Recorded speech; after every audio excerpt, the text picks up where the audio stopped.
Latest updates के लिए हमारे चैनल हलचल इंडिया को लाइक, शेयर एंड सब्सक्राइब कीजिए एंड यस, बेल आइकन को प्रेस करना मत भूलिए।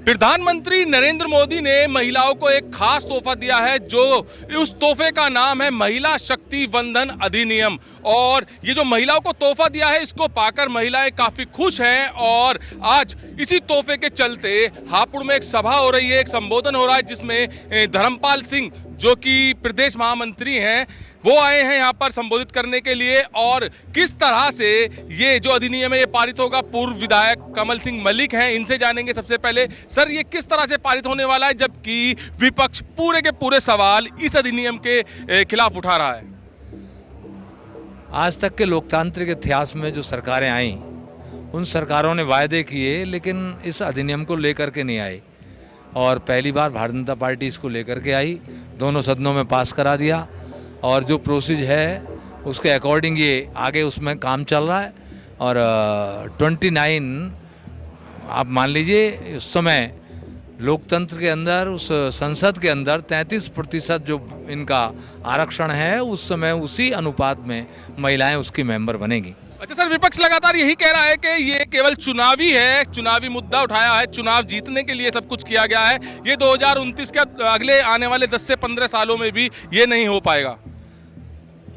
2014 में माननीय नरेंद्र मोदी जी की सरकार बनी, उस समय से जो भी हम बिल लेकर के आए, उसमें जो प्रतिपक्ष है वो यही आवाज़ उठाता है कि ये चुनावी मुद्दा है, ये चुनाव के लिए कर रहे हैं। हम लोग जो मैनिफेस्टो में था 370, जब हम 370 लेकर के आए, उस समय भी यही बोलते थे, आ ही नहीं सकता है। और 370 आया, कोई फड़फड़ाया नहीं। आज कन्याकुमारी से लेकर के और कश्मीर तक भारत एक है।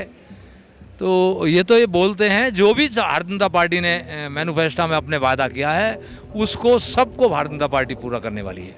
महिला शक्ति भी है यहाँ पर, जानेंगे। पूर्व चेयरमैन है मालती भारती जी। मैम, किस तरह से अब सीधा महिलाओं को फायदा पहुँचने वाला है इस अधिनियम से?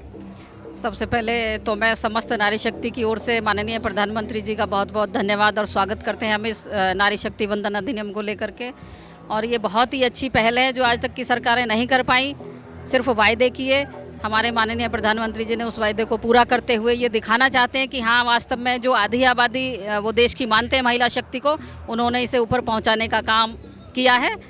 और समस्त नारी शक्ति इससे बहुत ही खुश है। और आने वाले चुनाव में यही नारी शक्ति माननीय प्रधानमंत्री जी को पुनः तीसरी बार प्रधानमंत्री के पद पर आसीन होते हुए देखना चाहती है। हम लोग पूरी ताकत के साथ पूरी नारी शक्ति इस चुनाव में लगेंगे और इस अधिनियम को बहुत ही विपक्ष को क्या कहना चाहेंगे आप, जहां पर विपक्ष लगातार यही कह रहा है कि 2024 का चुनावी माहौल बनाया जा रहा है, जहां पर महिला शक्ति की वोट पाने के लिए ये एक तरह से गोली दी गई है? विपक्ष के पास देखिए और तो कोई एजेंडा है नहीं कुछ भी। उनका तो सिर्फ जैसे कि अभी यही हुआ कि 2014 से लेकर आज तक जो भी कोई भी अधिनियम आया, सभी को लेकर के उनका तो एक यही मत रहता है कि भाई सिर्फ वोट लेने के लिए माननीय प्रधानमंत्री जी ऐसा कर रहे हैं, जबकि ऐसा है नहीं। ये सब पूरा देश देख रहा है कि वो जो भी कुछ कहते हैं वो करके दिखाते हैं। अच्छा कमल मलिक जी, एक बात और बिल्कुल साफ कर दीजिए, क्योंकि अभी जनता को इस अधिनियम के बारे में पता नहीं है पूरी तरह से, क्योंकि जहां पर जो चीज स्थिति साफ करने वाली थी, वहां पर विपक्ष बिल्कुल से टांग अड़ा दे रहा है। तो किस तरह के फायदे महिलाओं को अब इस अधिनियम से मिलने वाले हैं? समाज के प्रत्येक क्षेत्र में, राजनीतिक क्षेत्र में, हर जगह उनकी भागीदारी 33% सुनिश्चित हो जाएगी। आप देखेंगे गांव में प्रधान बनेंगी तो 33% महिलाओं से ऊपर का रेशियो उनका होगा। यहाँ विधानसभा होगी तो विधानसभा में महिलाएं उसी प्रकार से जाएंगी।